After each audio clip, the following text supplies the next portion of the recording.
sachant qu'aujourd'hui, on va aborder un thème qui nous est très cher.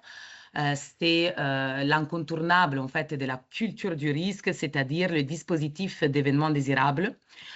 Qui va contribuer en fait à une organisation des qualités et surtout à une prestation des qualités, un accompagnement des qualités des personnes accompagnées, mais également à la construction d'un environnement qui soit à la fois enrichissant, porteur de sens et de bien-être, évidemment, pour les professionnels. GP Conseil intervient en vous apportant des suites logicielles intéressantes à la fois pour gérer les dossiers des personnes accompagnées, mais également pour gérer justement la qualité, le RGPD et voilà, plein d'autres domaines et volets de vos démarches d'organisation et de management en établissement.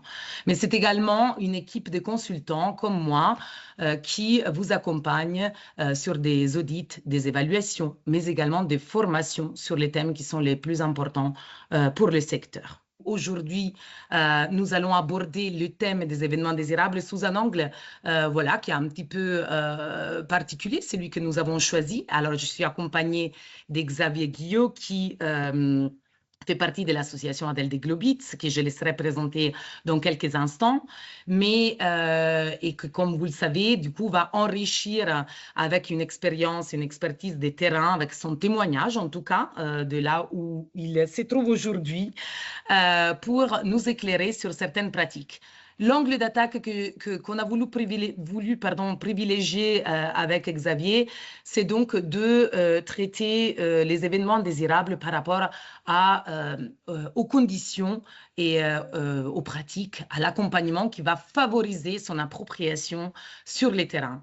Le dispositif d'événements désirables, c'est un dispositif qui peut être quelque part technique, mais il a besoin de beaucoup d'humanité pour qu'il puisse vraiment s'enraciner dans le travail au quotidien. Donc, on va évidemment passer en revue les différentes étapes de ce travail. Donc, l'acculturation lors de la phase des déclarations, le traitement des événements désirables, la phase d'analyse et d'apprentissage, tout ça en prenant en compte que ce dispositif fait partie d'une culture de prévention des risques de façon plus globale.